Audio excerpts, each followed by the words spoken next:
Bonjour à tous, c'est Jean-Luc Roux sur sa chaîne YouTube. Aujourd'hui, nous allons parler des C130H français qui ne seront pas modernisés pour un tiers. C'est l'une des autres repriorisations issues des arbitrages de la loi de programmation militaire 2024-2030. Seuls 10 des 14 C130H de l'armée de l'air et de l'espace seront finalement modernisés. Les travaux de programmation conduits en 2021 avaient déjà amputé la cible de 2 appareils. 2 autres le sont cette fois en raison des décisions prises par la LPM 2024-2030, indique un document budgétaire récemment publié. Se pose dès lors la question de l'avenir de ces 4 C130H, car l'un des axes de l'opération de modernisation pilotée par Rockwell Collins France consiste à mettre la flotte aux dernières normes de navigation civile, OACI et militaire.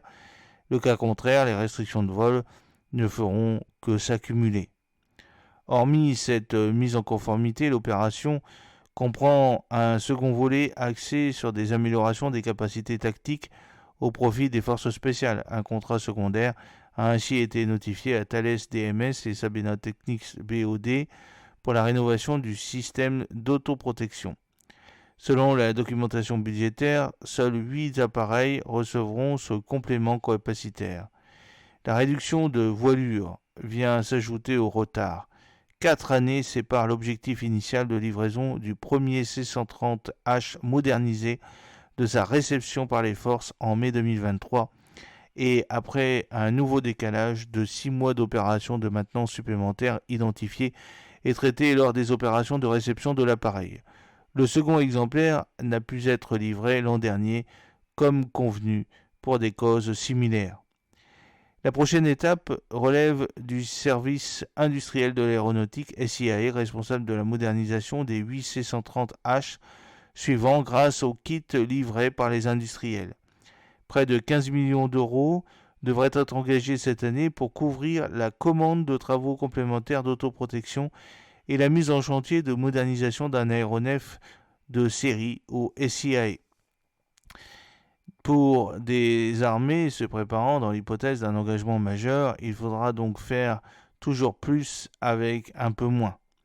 Tant les C130H que les CN235 également bénéficiaires d'un lifting pour durée au-delà de 2040 devront tenir encore 2 décennies jusqu'à l'arrivée d'un successeur.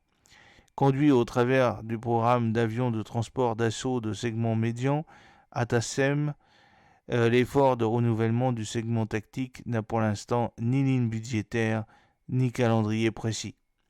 La ligne d'avions A400M se retrouve quant à elle réduite à 35 exemplaires à l'horizon 2030 au lieu des 50 attendus, un socle avec lequel l'armée de l'air et de l'espace estime être en mesure de conduire la plupart des missions, indiqué l'an dernier le ministre des Armées, Sébastien Lecornu.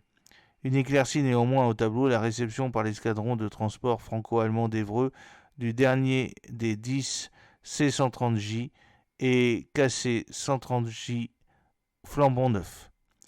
J'espère que cette petite vidéo vous a plu. N'oubliez pas de cliquer sur le pouce pour la promouvoir, de vous abonner si ce n'est pas encore fait et de partager cette vidéo sur vos réseaux sociaux. A très bientôt, fidèlement, Jean-Luc Roux.